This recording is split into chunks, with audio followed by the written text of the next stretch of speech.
ओम का उच्चारण ओ।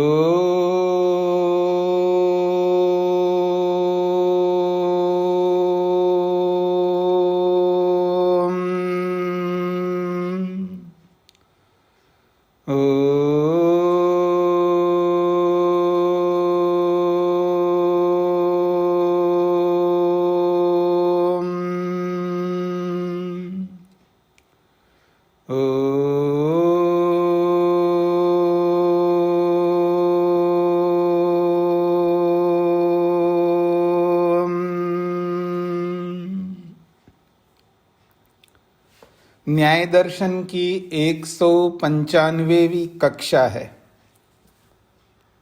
195 तीसरे अध्याय के दूसरे आहनिक के 39वें सूत्र को लेकर के हम विचार कर रहे हैं। 39वें सूत्र में कहा है परिशेषाद यथोक्त हेतु उपपत्तिश्च। परिशेष को समझाया है, यथोक्त हेतु को समझाया है, अब उपपत्ति को समझा रहे हैं। उपपत्ति का अर्थ किया यहां पर, यह पारिभाषिक शब्द है कि एक शरीर को छोड़ करके दूसरे शरीर को प्राप्त करना, यह है उपपत्ति। और ये उपपत्ति एक अलग हेतु है जो आत्मा को ज्ञाता सिद्ध करने के लिए, यानी ज्ञान गुण आत्मा का ही है और आत्मा को नित्य माना जाए तभी ये संभव है। तो आइए कल के प्रसंग को थोड़ा सा दोबारा देखते हुए आगे बढ़ते हैं। 201 पृष्ठ संख्या पर उपपत्तेश्च हेत्वंतरम एव इदम, ये भिन्न हेतु के रूप में है। जो हेतु को पीछे का ना यथोक्त हेतु, जो पहले जो कहे गए हेतु है वैसा ही एक अलग प्रकार का हेतु है, पर इसको अलग ग्रहण कर दिया है विशेष होने से। नित्य खलु अयम आत्मा, आत्मा तो नित्य है। यस्माद् एकस्मिन् शरीरे धर्मं चरित्वा, यस्मात् का अर्थ है जिस कारण से वो नित्य है।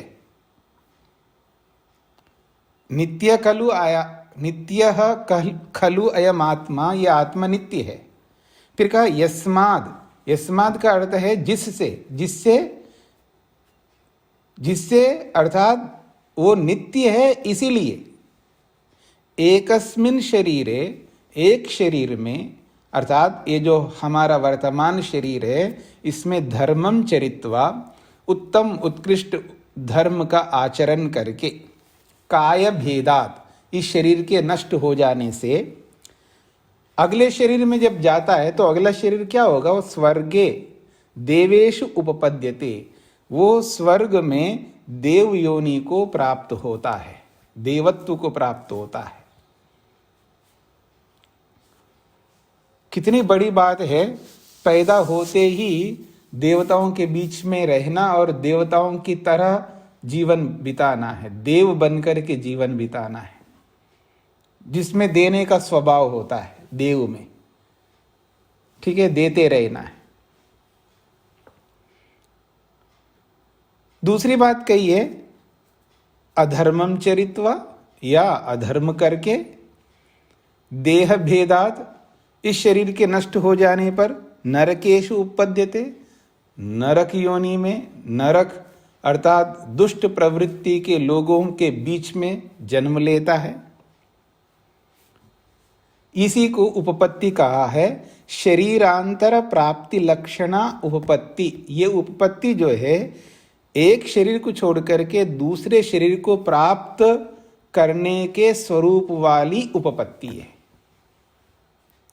सा, यदि ये उपपत्ति सत्वे नित्ये सति, आत्मा के नित्य होने पर ही आश्रयवती, ये आश्रय वाली बनेगी। ये जो उपपत्ति है ये आश्रय वाली बनेगी, अर्थात आधार वाली बनेगी। यदि आत्मा के नित्य ना हो तो अब इस उपपत्ति का क्या अर्थ है जी? कोई अर्थ नहीं है, निरर्थक है। आप धर्म करो या अधर्म करो, क्या फर्क पड़ेगा? क्योंकि उस धर्म का आश्रय एक आत्मा तो है ही नहीं। तो पहले धर्म कर, नेक करो, कुएं में डालो जी। अब जब नया शरीर मिलेगा, सब कुछ नया, आत्मा भी नया, शरीर भी नया, सब कुछ नया, फिर कुछ भी कर लो आप।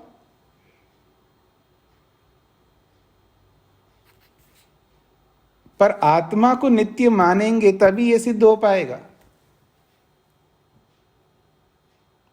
ये देवत्व को प्राप्त होना या नरक को प्राप्त होना, ये तभी सिद्ध होगा। तो कह रहे हैं सत्वे नित्ये सति, आत्मा के नित्य होने पर सा उपपत्ति आश्रयवती, वो आश्रय वाली बन जाएगी। अब अगली बात, बुद्धि प्रबंध मात्रे तु, बुद्धि प्रबंध मात्र स्वीकार कर लेने पर। अब इस शब्द से आप लोगों को, कितने लोगों को याद आ रहा है ये क्या कहना चाह रहे हैं? बुद्धि प्रबंध मात्रे तु, यदि आत्मा को स्थिर नित्य नहीं मानेंगे और आत्मा को क्या मानेंगे? बुद्धि प्रबंध मात्रे, केवल ज्ञानों का प्रबंध, अर्थात जो ज्ञान है, जो आत्मा है, वो क्षणिक है और एक क्षण रहता है, अगले क्षण में नष्ट होता है, फिर नई बुद्धि उत्पन्न होती है, अर्थात नया आत्मा उत्पन्न होता है। बुद्धि और ज्ञान अलग अलग नहीं है, आत्मा ही है वो। उनकी दृष्टि में बुद्धि को ही चेतन माना जाता है, जैसे पीछे बोला था, और वो क्षणिक है और हर क्षण में नया नया उत्पन्न होता है। तो ये बुद्धियों का प्रबंध, यानी ये नए नए आत्मा उत्पन्न होने का जो उनकी जो श्रृंखला है, उसका जो संतान है, बुद्धि संतान, बुद्धि प्रबंध का मतलब बुद्धि संतान मानने पर। तो जब बुद्धि संतान मानेंगे तो निरात्मक है, फिर तो वो कोई स्थिर रहने वाला आत्मा तो है ही नहीं है, आत्मा रहित है वो। और निराश्रय, और ये उपपत्ति जो है बिना आश्रय वाली बनेगी।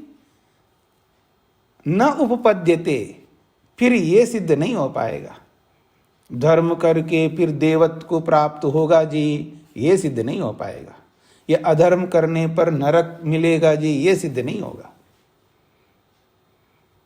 क्योंकि आत्मा हर क्षण उत्पन्न होता है, हर क्षण नष्ट होता रहता है। मतलब क्षण भर के लिए नहीं, क्षण भर के लिए रहता है आत्मा। क्षणिकवाद जो अनेक बार पढ़ चुके हैं आप। तो बुद्धि प्रबंध मात्रे, बुद्धि का संतान मात्र मानने पर, यानी बुद्धियों के निरंतर संतान अलग अलग उत्पन्न होते जा रहे हैं ना हर क्षण में, ये बुद्धि संतान है। जैसे शब्द संतान होता है ना, ऐसे ये बुद्धि संतान है। और निरात्मक है, एक नित्य आत्मा को माना नहीं जा रहा है, तो वो नित्य आत्मा के ना होने पर निराश्रय उपपत्ति, बिना आश्रय वाली उपपत्ति जब होगी, न उपपद्यते, फिर ये देवत्व नरकत्व आदि कुछ सिद्ध नहीं हो पाएंगे। स्पष्ट हो रहा है जी? अब आगे कह रहे हैं एक सत्व अधिष्ठानश्च अनेक शरीर योग संसार उपपद्यते। बड़ी बात कही जा रही है, संसार तभी सिद्ध हो सकता है जब एक सत्व अधिष्ठान अनेक शरीर योगा, ये आत्मा के विशेषण है दोनों शब्द। क्या कह रहे हैं? एक सत्व अधिष्ठान अनेक शरीर योगा। अनेक शरीर योग का मतलब अनेक शरीरों का संबंध वाला, मतलब आत्मा एक है लेकिन अनेक शरीरों का संबंध है उसका।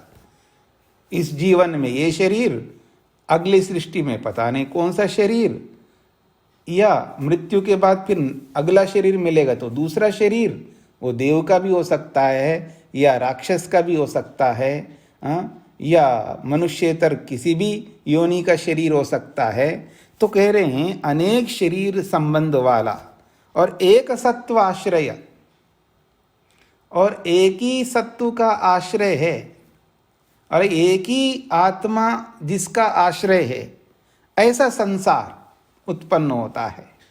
तो यहाँ पर संसार को भी आप कह सकते, एक सत्वाधिष्ठान अनेक शीर योग संसार उपपद्यते।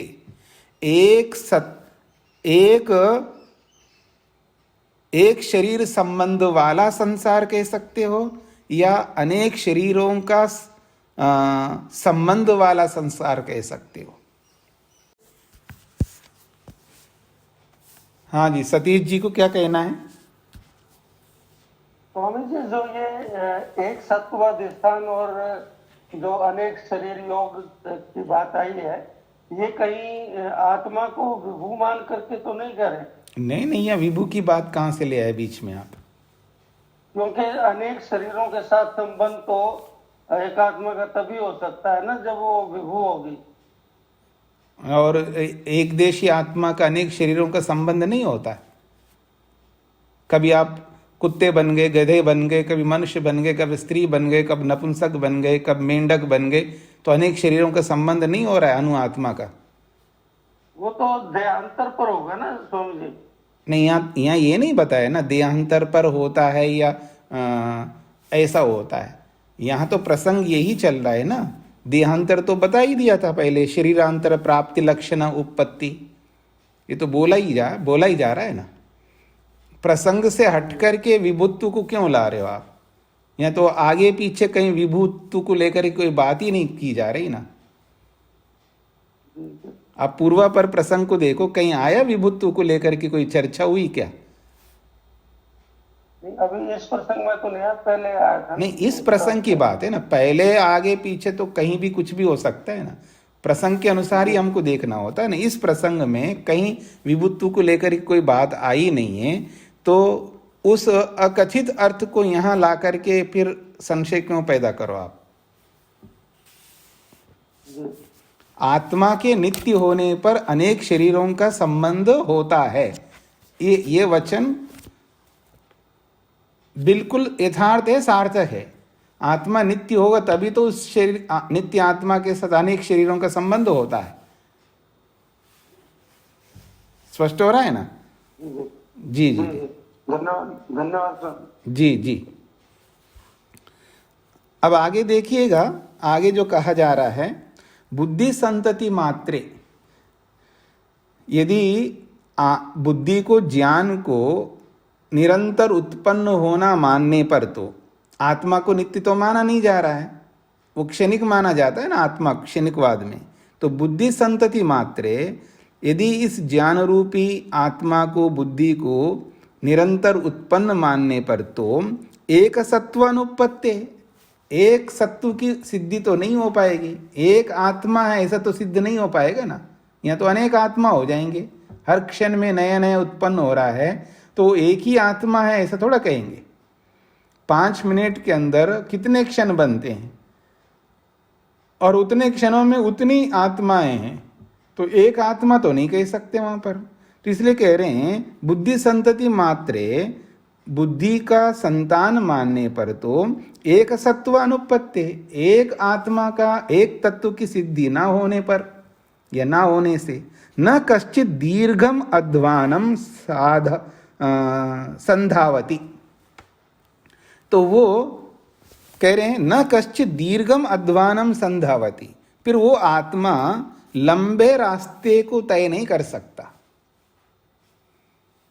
मतलब एक ही आत्मा लंबे रास्ता को कैसे तय करेगा?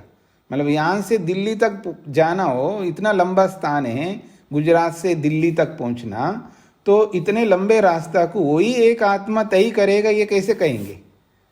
वहाँ तक पहुँचते पहुँचते न जाने कितनी आत्माएं पैदा होंगी, पर एक आत्मा तो नहीं है। मतलब जो मैंने यहाँ पर सोचा कि मेरे को दिल्ली जाना चाहिए, अब मैं तो अगले क्षण में समाप्त हो गया। फिर ऐसे वहाँ तक पहुँचते पहुँचते पहुँचते पता नहीं कौन सा आत्मा वहाँ पर पहुँचेगा। तो यही कहना चाह रहे हैं न कश्चित दीर्घम अध्वानम संधावती, वो किसी दीर्घ, किसी लंबे मार्ग को वो तय नहीं कर पाएगा, क्योंकि निरात्मक है। एक आत्मा तो है ही नहीं है। तो ये लंबा मार्ग को वो कैसे तय कर पाएगा?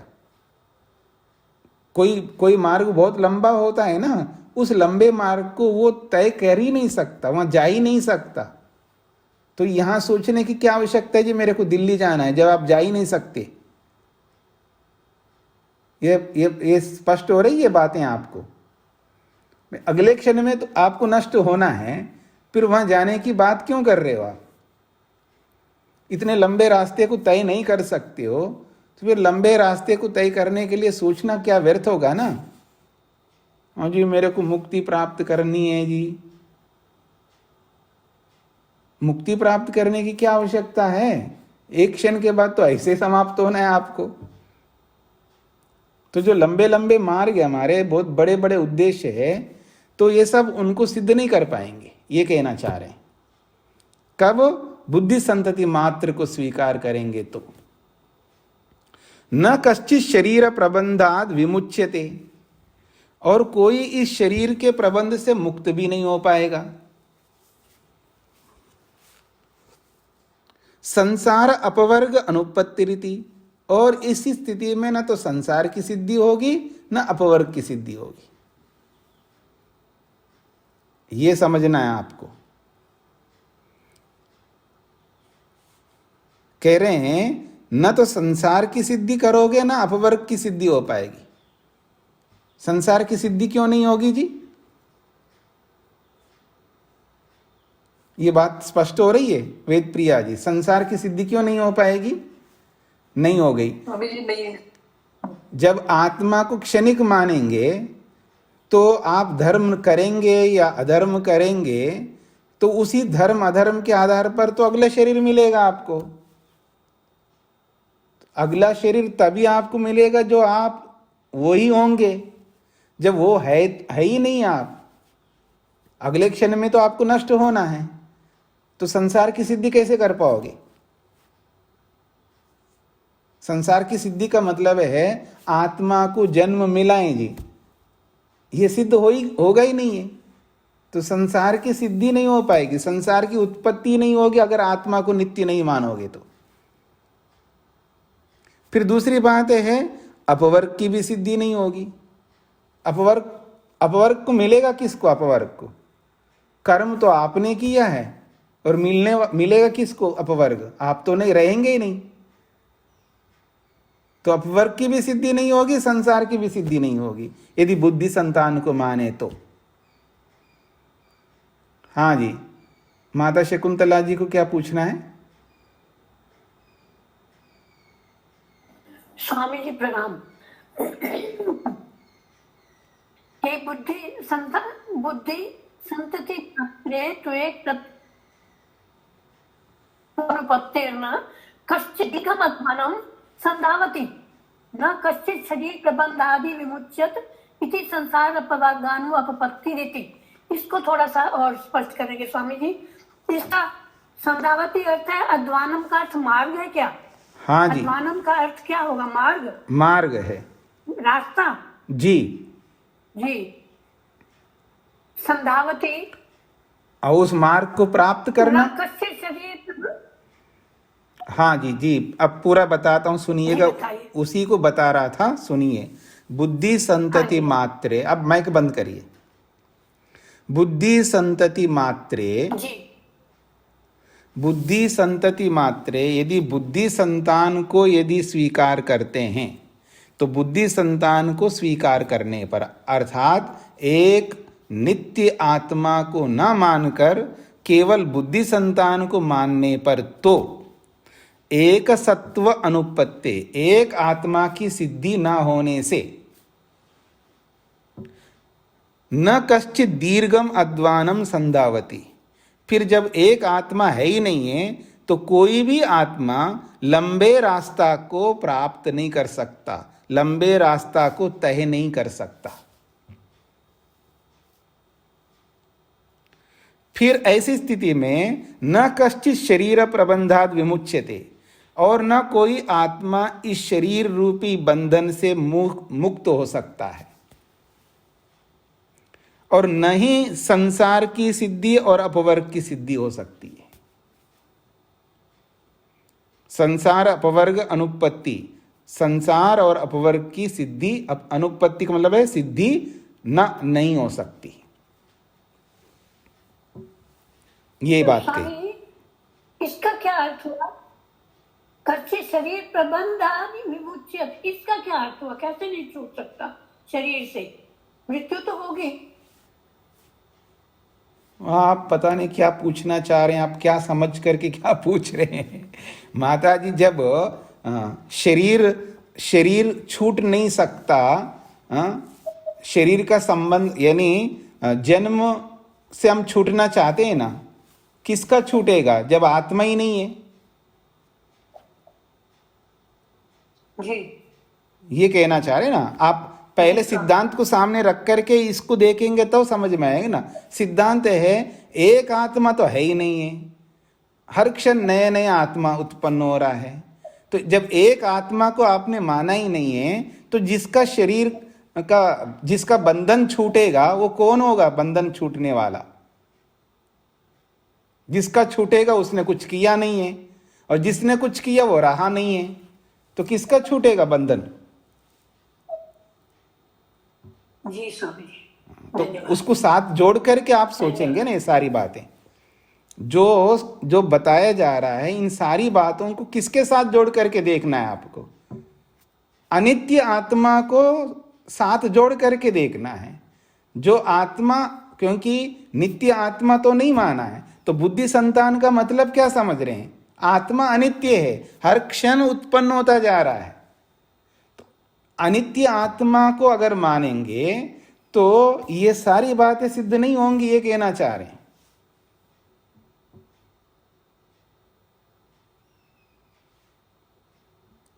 तो अपनी बुद्धि को थोड़ा तेल बुद्धि बना दीजिएगा ना सब। तेल बुद्धि का मतलब है कि जो बात कही जा रही है उसको अब मैं हर जगह पर पूरा विस्तार करके अगर बताने लग जाऊंगा तो फिर वो आप आगे ही बढ़ ही नहीं सकते। वैसे ही मैं बदनाम हूँ कि मैं बहुत विस्तार करता हूँ और उसी बात को बार बार बोलता रहता हूँ, और इसलिए पाठ बहुत धीमी गति से चलता है। ऐसे वैसे बदनाम हूँ मैं। और बदनाम क्या है कि आपको, आप में से कोई भी ये कहते हैं कि ये समझ में नहीं आया तो बताना पड़ता है। सबको ध्यान में रख कर के चलना होता है। और कुछ लोग आप में से ऐसे हैं जो बैठे रहते, देखो हमको तो समझ में आ गया है, अब पाठ आगे बढ़ ही नहीं रहा है। तो हर प्रकार के लोग हैं आप में से। तो इसलिए दोनों को मेहनत करना है। जो समझते जा रहे हैं एक ही बार में, उनको ये मेहनत करना है कि थोड़ा सहन करूं, और जो कम समझने की स्थिति में है वो ये मेहनत करे, थोड़ा मेहनत करके थोड़ा अपने समझ को बढ़ाएं, अपनी बुद्धि को थोड़ा तेल बुद्धि बनाएं, उसको विस्तार करके समझने का प्रयत्न करें। जब ये बोला है आत्मा को नित्य मानने पर यह सिद्ध होता है, और बुद्धि संतान मानेंगे तो सिद्ध नहीं होता है। तो बुद्धि संतान क्या है? बोला जा रहा है कि हर क्षण नया नया उत्पन्न हो रहा है। जब नया नया उत्पन्न हो रहा है और पहले वाला समाप्त हो रहा है, तो आत्मा कौन है? अनित्य है। ऐसा अपनी बुद्धि को तेल बुद्धि बना करके समझना पड़ेगा ना। और जब वो अनित्य आत्मा जब रहेगा, तब ये संसार का उच्छेद कैसे मानोगे, और अपवर्ग की सिद्धि भी कैसे मानोगे? ये तो मान ही नहीं सकता, क्योंकि संसार का उच्छेद उसी का होगा ना जो नित्य आत्मा होगा। जिसने कर्म किया है उसी के कर्मों के कारण से संसार का उच्छेद होगा, और जिसका उच्छेद हो रहा है उसने कर्म नहीं किया, और जिसने किया वो समाप्त हो गया। तो कैसे सिद्ध होगा? ये कहना चाह रहे हैं यहां पर। इसलिए न तो संसार की सिद्धि हो पाएगी जब बुद्धि संतान को मानोगे, और ना अपवर्ग की सिद्धि हो पाएगी, ये कहना चाह रहे हैं। फिर एक बात, बुद्धि संतति मात्रे च सत्व भेदात सर्वमिदं प्राणि व्यवहार जातम अप्रतिसंहितम अव्यावृत्तम अपरिनिष्ठम च स्यात्। 3 बातें कही यहां पर। कह रहे हैं बुद्धि संतति मात्रे चा का मतलब और भी एक बात हम कहना चाहते हैं। हम ये कह रहे हैं बुद्धि संतति मात्र को अगर स्वीकार किया जाता है तो सत्व भेदात, सत्व का भेद है वहां पर, एक ही आत्मा तो रहा नहीं है, अलग अलग आत्मा है वहां पर, एक आत्मा तो नहीं है, क्योंकि हर क्षण नया नया आत्मा उत्पन्न हो रहा है। तो सत्व भेद होने पर यानी अलग अलग आत्मा होने से सर्वमिदम प्राणी व्यवहार जातम, ये जो भी प्राणियों का व्यवहार हो रहा है, लेना देना खाना पीना आदि सारा का सारा प्राणियों का व्यवहार कैसा है, तो कह रहे हैं अप्रतिसंहितम, असमाप्त वाला बनेगा। और अप्रतिसंहितम फिर अव्यावृत्तम, एक दूसरे से न जुड़ा हुआ होगा। फिर अव्यापृतम, अपरिनिष्ठित, अव्यवस्थित होने लगेगा। ये सारे दोष आएंगे। इतने सारे दोष बताए हैं कि यदि बुद्धि संतति को स्वीकार करते हैं तो आत्मा अलग अलग होंगे, क्योंकि हर क्षण नया नया उत्पन्न होंगे। तो सर्वमिदम प्राणी व्यवहार जातम, तो प्राणी मात्र का जो कुछ भी व्यवहार हो रहा है, ये व्यवहार कैसा होगा उसको यहां पर बताया है इन शब्दों से। एक पहला शब्द है अप्रतिसंहितम, दूसरा शब्द है अव्यावृत्तम, तीसरा शब्द है अपरिनिष्ठितम। ये तीन शब्द हैं। तो ये तीन शब्द की व्याख्या बता रहा हूं मैं। तो सब प्राणी मात्र का जो व्यवहार है वो कैसा बनेगा, अप्रतिसंहितम बनेगा। अप्रतिसंहितम का मतलब असमाप्त, यानी जो भी व्यवहार कर लो वो व्यवहार समाप्ति नहीं होगा, असमाप्त है, एक दूसरे से न जुड़ा हुआ होगा। फिर अव्यापृत, अर्थात वो व्यापक नहीं होगा वह व्यवहार। और तीसरी बात है अपरिनिष्ठित, अव्यवस्थित होगा। मतलब जितना भी व्यवहार करेंगे वो इतना व्यवस्थित है कि आपने जिसको दिया वो तो है ही नहीं है, और जिससे लिया वो भी नहीं है। कितना व्यवस्थित होगा ना। मतलब जिसको आपने दिया है, जिसको दिया वो भी नहीं रहेगा अगले क्षण में, और जिसने दिया वो भी नहीं रहेगा। कोई वस्तु आपने किसी को दिया है तो किसी ने लिया है, तो जिसने दिया है वो नहीं रहेगा, जिसने लिया है वो नहीं रहेगा। अब व्यवहार कैसे कर पाओगे। फिर ये है अंतिम अपरिनिष्ठितम का अर्थ है, ये अव्यवस्थित होता है। अपरिनिष्ठितम का मतलब है अव्यवस्थित हो जाएगा सारा का सारा व्यवहार। और अव्यावृत्तम का मतलब है अव्याप्त, व्याप्त नहीं होगा। यानी जब हम कोई कर्म कर रहे हैं वो कर्म अगले के साथ जुड़ता जाएगा ना, अगला कर्म अगले के साथ जुड़ता जाएगा। सारे कर्म जुड़ते जुड़ते हुए व्याप्त होते जा रहे हैं, फैलते जा रहे हैं। यानी एक फल को देने वाले बनेंगे ना सारे कर्म मिलकर के एक जन्म को। जैसे आपने योग दर्शन में पढ़ा है कि अनेक कर्म मिलकर के जो है व्याप्त होकर के बढ़ करके गठड़ी के रूप में बन करके अगले एक जन्म को देने वाला होगा।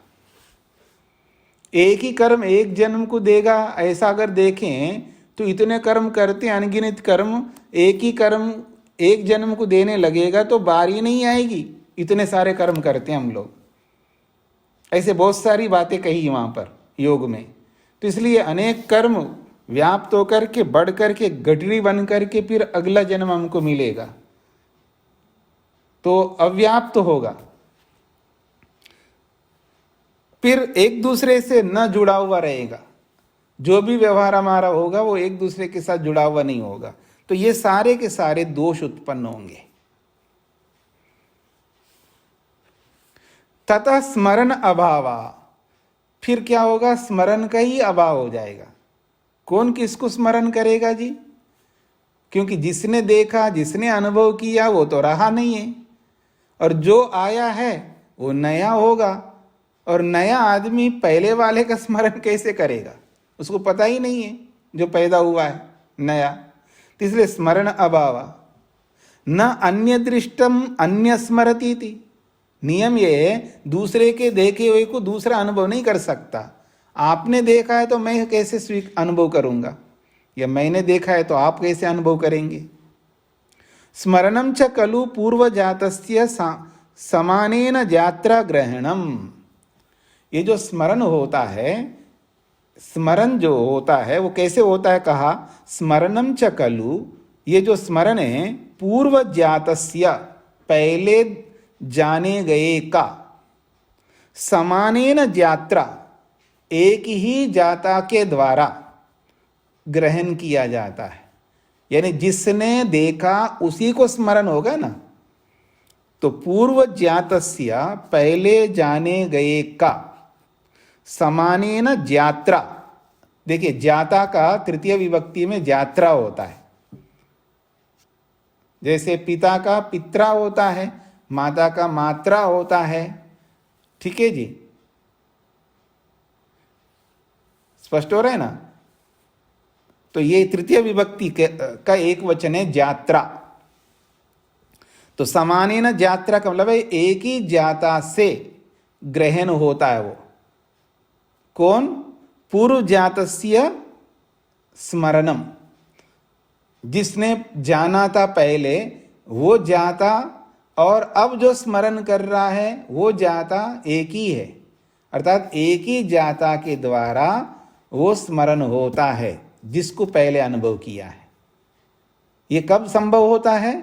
जब आत्मा को नित्य मानोगे, बुद्धि संतान मानोगे तो ये बातें सिद्ध नहीं हो पाएंगी ना।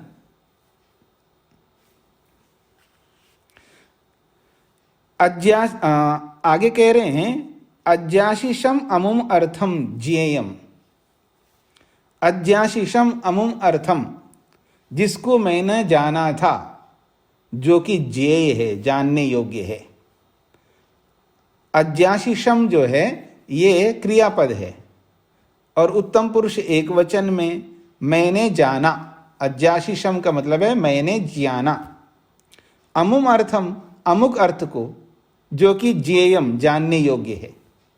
ये जो स्मरण होता है, ये स्मरण उसी जाता को हो रहा है जिस जाता ने पहले उसको देखा था। ये कहना चाह रहे। इति, इस प्रकार से स्वयं एको ज्ञाता पूर्व ज्ञातम अर्थम गृह्णाति। इस प्रकार से ये एक ही ज्ञाता है जो पूर्व जाने गए अर्थ को यहां पर ग्रहण करता है।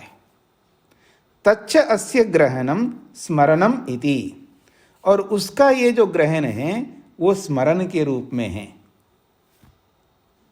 तद बुद्धि प्रबंध मात्रे निरात्मके न उपपद्यते। और ये जो स्मरण है ये बुद्धि का संतान मानने पर, जहां आत्मा ही नहीं है नित्य के रूप में, उसमें तो ये कभी सिद्ध नहीं हो पाएगा। कौन? ये स्मरण। ये स्मरण उसी में सिद्ध होगा जो नित्य एक आत्मा रहे। पहले वाला जिसने जाना था वही आत्मा, अब स्मरण करने वाला वही आत्मा। आत्मा नहीं बदलना चाहिए। अर्थात नित्य आत्मा के होने पर ही ये स्मरण सिद्ध होता है। और बुद्धि प्रबंध मात्र मानेंगे तब ये स्मरण सिद्ध नहीं हो पाएगा।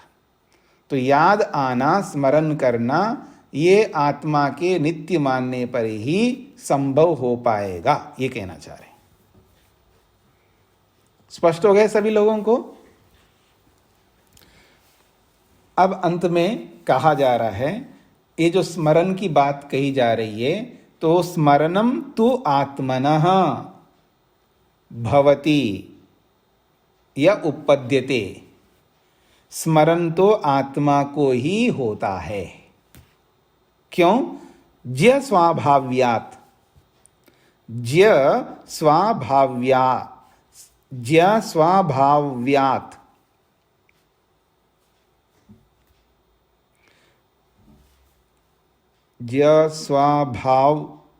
भावव्या, एक वाच अतिरिक्त है। एक वा जो है ना, इसमें अतिरिक्त है।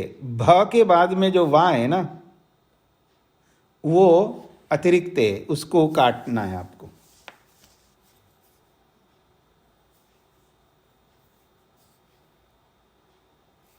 ज्या स्वाभाव्यात, ऐसा करना है आपको।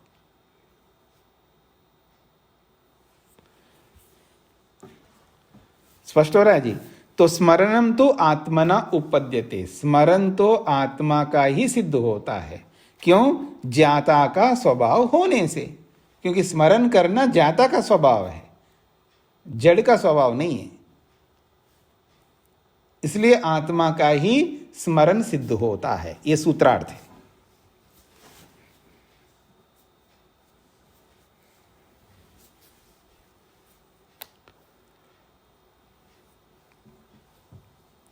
स्पष्ट हो गया जी सूत्रार्थ? उपपद्यते इति, ये उपपद्यते को सूत्र के साथ जोड़ना है, अर्थात स्मरणम तो आत्मना उपपद्यते, ऐसा अर्थ निकलेगा। क्यों? स्वाभाव्यात, ज्य स्वाभाव्यात, ज्ञाता का स्वभाव होने से। आत्मना एव स्मरणम, अब सूत्रार्थ को भाष्यकार अपने शब्दों में सिद्ध कर रहे हैं। आत्मना एव स्मरणम, स्मरण तो आत्मा को ही होता है। न बुद्धि संतति मात्रस्य, बुद्धि संतति मात्र को यह स्मरण नहीं हो पाएगा। तू शब्दो अवधारण है।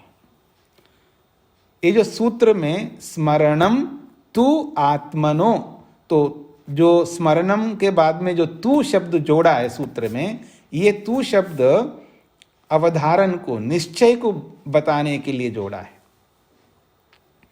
जो वाक्यों में, श्लोकों में, मंत्रों में बीच बीच में जो अव्यय आते हैं ना, ये अव्यय बहुत महत्वपूर्ण होते हैं और इन अव्ययों के अलग अलग अर्थ होते हैं। जैसे खलु आता है, तू आता है, एव आता है, चा आता है, ऐसे बहुत सारे अव्यय आते हैं। तो इन सब अव्ययों का अलग अलग अर्थ होते हैं। तो कह रहे हैं यहां जो तू शब्द आया है, ये तू शब्द क्या, क्यों जोड़ा इस तू शब्द को? यदि स्मरणम आत्मनो इतना ही बोलते हैं, लेकिन तू शब्द क्यों जोड़ा है? तो कहते हैं अवधारण के लिए, निश्चय के लिए। स्मरण तो आत्मा को ही होता है। तो जो बोला जा रहा है ना, ये तो जो एक ऐसा अर्थ दे रहा है, ये निश्चितता को बता रहा है। स्मरण तो आत्मा को ही होता है। तो ये तू शब्द जो है, ये निश्चय को बताने के लिए आया है, अवधारण करने के लिए, यानी निश्चित करने के लिए ये तू शब्द को सूत्र में जोड़ा है, ऐसा कहना चाह रहे हैं। कथम, क्यों? क्यों आत्मा को स्मरण होता है? तो कहते हैं ज्य स्वभावत्वात्, ज्ञाता का स्वभाव होने से, यानी स्मरण करना ज्ञाता का ही स्वभाव है। जैसे इच्छा आत्मा का है, क्योंकि उसी का स्वभाव है ना, इच्छा जो है आत्मा का स्वभाव है। ऐसे स्मरण करना भी आत्मा का स्वभाव है। ज्ञा इत्यस्य स्वभावः, ये ज्ञा का स्वभाव है, यानी ज्ञा रूपी आत्मा का स्वभाव है। क्यों? स्वधर्मा, उसका अपना धर्म है। अयम खलु ज्ञास्यति जानाति अज्ञासीत, अयम ये जो आत्मा है, ये कभी तो ज्ञास्यति को करेगा, जानूंगा, ऐसी स्थिति को प्राप्त होता है। ज्ञास्यति का मतलब है जानूंगा, या जानेगा। यदि प्रथम पुरुष में कहेंगे तो ज्ञास्यति जानेगा, फिर जानाति जान रहा है, और अज्ञासीत जान लिया। तो ज्ञास्यति जानाति अज्ञासीत। तो ज्ञास्यति तो भविष्यत काल का है, जानाति वर्तमान काल का क्रियापद है, और अज्ञासीत ये जो है भूतकाल का क्रियापद है। तीन क्रियाएं यहां पर, ज्ञास्यति, जानाति और अज्ञासीत। जानेगा, जान रहा है और जान लिया, इति त्रिकाल विषयेन अनेकेन ज्ञानेन संबध्यते। इति इस प्रकार तीनों कालों के विषय के साथ या तीनों कालों के विषय के अनेक ज्ञानों से वो संबद्धते, जुड़ता है। ज्ञाता जो जीवात्मा है वो तीनों काल के विषयों के अनेक ज्ञानों से संबद्धते, जुड़ता है।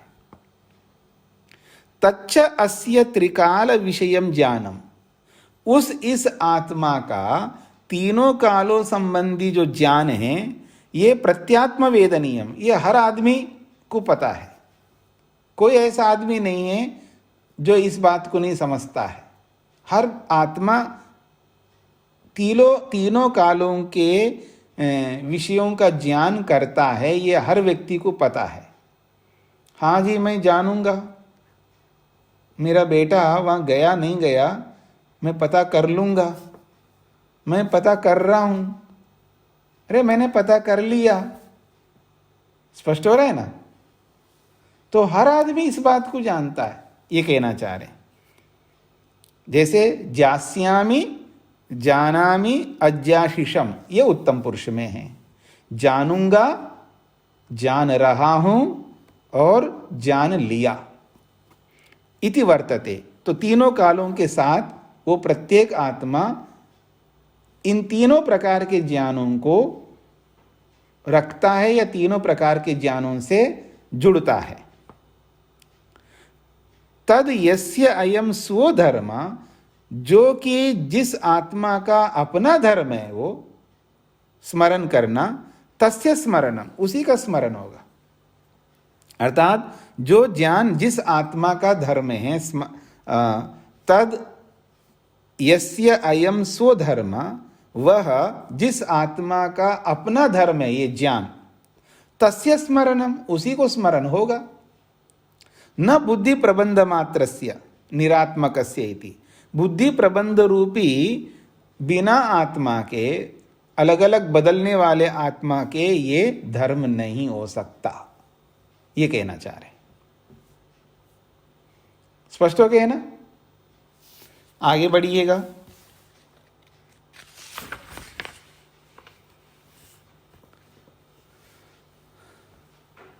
पीछे जो इस प्रसंग को जो इन्होंने प्रारंभ किया था कि एक साथ अनेक स्मरण क्यों नहीं होता, यहाँ से बात शुरू की थी कि जब आत्मा और मन का सन्निकर्ष तो हो रहा है और आत्मा एक देश में रहता है और उस एक देश आत्मा में सारे संस्कार रहते हैं, और जब आत्मा के साथ सन्निकर्ष हुआ तो उन संस्कारों के साथ भी सन्निकर्ष होता है।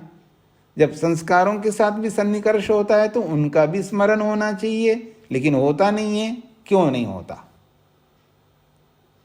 एक ही का स्मरण होता है।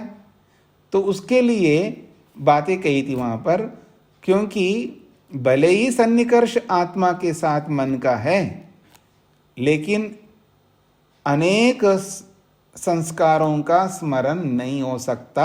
उसके स्मरण कराने के जो कारण हैं वो अनेक है। तो अनेक कारण होने के कारण से वो एक साथ वो अनेक कारण आ नहीं सकते, इसलिए अनेक स्मरण नहीं हो सकते। तो वो अनेक कारण कौन से हैं अब बताने जाएंगे यहाँ पर। तो कहते हैं स्मृति हेतु नाम अयोगपद्यात् युगपद स्मरणम अयुगपद स्मरणम इति उक्तम। कहते हैं स्मृति हेतु नाम अयोगपद्यात्, स्मृति को दिलाने वाले जो कारण हैं उन कारणों का, स्मृति हेतु नाम षष्ठी का बहुवचन है, स्मृति के कारणों का अयोगपद्यात्, एक साथ उत्पन्न ना होने से, एक साथ ना होने से,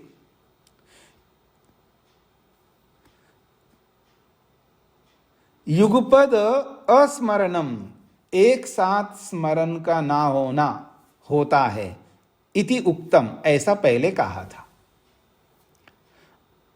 अब पूछ रहे हैं अच्छा केभ्य स्मृति रूप उपपद्यते इति, वो कौन से हेतु है जिनसे स्मृति उत्पन्न होती है जी? क्योंकि स्मृति को उत्पन्न करने के जो हेतु है, कारण है, वो कारण एक साथ उपस्थित नहीं होते हैं, इसलिए एक साथ स्मरण नहीं होता। तो वो स्मृति को उत्पन्न करने वाले कौन है? अतः केभ्यः स्मृति उत्पद्यते इति, किन कारणों से स्मृति उत्पन्न होती है, ये प्रश्न किया है। तो स्मृति ही खलु, स्मृति जो है इन कारणों से उत्पन्न होती है। वो कौन से हैं? तो अब गिनाया है। प्रणिधान, निबंध, अभ्यास, लिंग, लक्षण, सादृश्य, परिग्रह, आश्रय, आश्रित, संबंध, आनंतर्य, वियोग, एक कार्य, विरोध, अतिशय, प्राप्ति, व्यवधान, सुख, दुख, इच्छा, द्वेष, भय, अर्थित्व, क्रिया, राग, धर्म, अधर्म, निमित्तेभ्य, इन कारणों से। इतने कारण गिनाए। अब इनको प्रणिधान, निबंध, अभ्यास, लिंग, लक्षण, सादृश्य, परिग्रह, आश्रय, आश्रित, संबंध, आनंतर्य, वियोग, एक कार्य, विरोध, अतिशय, प्राप्ति, व्यवधान, सुख, दुख, इच्छा, द्वेष, भय, अर्थित्व, क्रिया, राग, धर्म, निमित्तेभ्य, इन निमित्तों से, इन कारणों से स्मृति होती है। अब इनको गिनिएगा। 1 2 3 4 5 6 7 8 9 10 25। मेरे को भी पता है, मेरे को भी पता है 25 है, तो मैं गिनवा रहा हूं।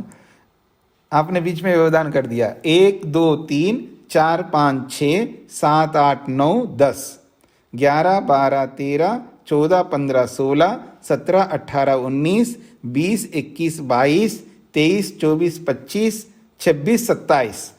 देखो, प्रणिधान 1 2 3 4 5 6 7 8 9 10 11 12 13 14 15 16 17 18 19 20 21 22 23 24 25 26 27। तो ये 27 क्यों संख्या दिखाई दे रही है? क्योंकि सुख दुख को, कौन बीच में बोल रहे हैं? आप ही पढ़ा दो फिर। ठीक है जी। तो सुख दुख और इच्छा द्वेष, तो सुख दुख को एक में जोड़ रहे हैं और इच्छा द्वेष को एक में जोड़ रहे हैं, तब जाके 25 बनेंगे। वैसे देखेंगे तो ये 27 हो जाएंगे, बल्कि 27 ही कर सकते हैं, क्योंकि धर्म अलग अधर्म अलग है ना। तो ये सारे के सारे कारण हैं, इन कारणों से स्मृति आती है जी। जैसे इच्छा से स्मृति उत्पन्न होती है, द्वेष से भी स्मृति उत्पन्न होती है, भय से भी उत्पन्न होती है, राग से भी उत्पन्न होती है, धर्म अधर्म से भी उत्पन्न होती है। ऐसे ही ये सारे के सारे निमित्त हैं। इन समस्त निमित्तों से याद आता है, स्मृति उत्पन्न होती है। अब कई बार बोलता है ना आदमी, जी मेरे को याद नहीं आ रहा है, स्मृति मेरी रहती नहीं है। तो स्मृति के कारणों को उत्पन्न करो, स्मृति के कारणों को ले आओ। स्पष्ट हो रहा है ना? अगर मेरे को याद नहीं आ रहा है, किसी को भी याद नहीं आ रहा है, तो क्यों याद नहीं आ रहा है? तो याद कराने के जो निमित्त है, कारण है, उसको लाना पड़ेगा हमको। उन कारणों को लगाना होगा, तभी स्मृति उत्पन्न होगी, याददाश्त बना रहेगा। ऐसा आप कह सकते हैं। तो ये प्रणिधान, निबंध, अभ्यास, लिंग, लक्षण, ये याद रखिएगा, ये इसको कई बार आपको पढ़ना होगा। प्रणिधान, निबंध, अभ्यास, लिंग, लक्षण, सादृश्य, परिग्रह, आश्रय, आश्रित, संबंध, आनंतर्य, वियोग, एक कार्य, विरोध, अतिशय, प्राप्ति, व्यवधान, सुख दुख, इच्छा द्वेष, भय, अर्थित्व, क्रिया, राग, धर्म, अधर्म, इतने सारे निमित्त है, इतने सारे कारण हैं। इन कारणों से स्मृति उत्पन्न होती है, ये बात कही है। सुस्मूर्षया मनसो धारणम प्रणिधानम, ये आखिर प्रणिधान रूपी ये जो कारण बताया है, ये प्रणिधान क्या है? तो कह रहे हैं सुस्मूर्षया, स्मरण करने की इच्छा से, मनसो धारणम, मन को धारण करना, अर्थात मन को रोके रखना। किसी विषय में, किसी चिंतन में मन को टिकाए रखना होता है। मन टिकाई नहीं रख पा रहे, मन को टिकाई नहीं रहे, मन को रोक ही नहीं रहे, तो कैसे याद होगा? तो कह रहे हैं सुस्मूर्षया मनसो धारणम, स्मरण करने की इच्छा जब हो जाती है, याद करना जब हम चाह रहे हैं, तो मनसो धारणम, मन को धारण कर लो, अर्थात मन को रोक लो, मन को लगाओ उसमें, यही प्रणिधान है। अर्थात इसी को खोल के और समझाने का प्रयत्न कर रहे हैं। सुस्मूर्षित लिंग चिंतनम च अर्थ स्मृति कारणम, अर्थ के स्मृति का वो कारण बनेगा सुस्मूर्षित लिंग चिंतनम।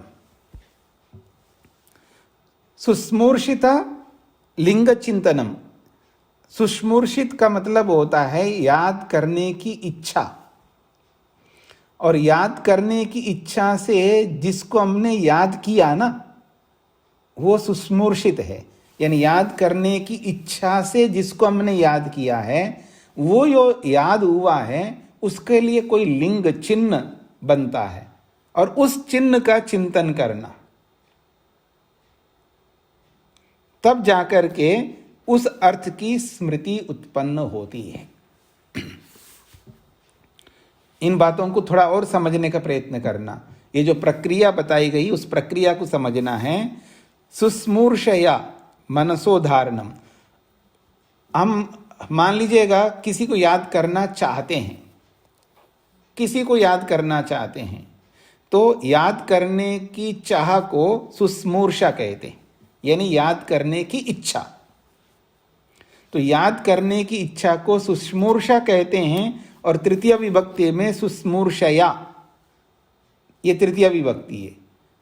जैसे लता को तृतीय विभक्ति में कैसे बोलेंगे? लतया, ऐसे सुस्मूर्षया, स्मरण करने की इच्छा से, तृतीय विभक्ति। मनसः, ये षष्ठी विभक्ति है, कर्म में षष्ठी है, तो मन को धारणम, रोकना, याद करने की इच्छा से मन को रोकना। अब कहाँ रोकेंगे? किसी विचार में, किसी चिंतन में, किसी वृत्ति में मन को लगाएंगे ना। जो विचार चल रहा है ना, उस विचार में अच्छा ये है वो है, जो भी विचार आप कर रहे हो याद करने के लिए उस प्रसंग में, तो उस प्रसंग में जिसको याद करना चाह रहे हो, वो जो चिंतन चल रहा है ना, मन को उसी में लगाओ, उसमें ना लगा करके बीच बीच में इधर उधर देखो, बीच बीच में उससे बात करो, इससे बात करो, फिर उसको याद करने की चेष्टा करो, तो आपने मन को धारण किया हुआ ही नहीं, तो इसलिए याद नहीं हो पा रहा है। पूरी एकाग्रता ला करके मन को उसी में लगाना है।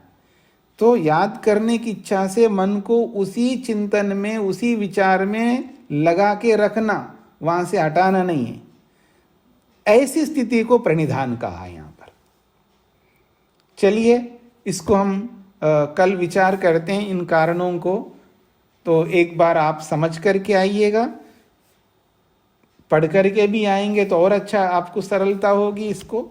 तो इन सब कारणों को समझने का प्रयत्न करते हैं जी आगे। ओम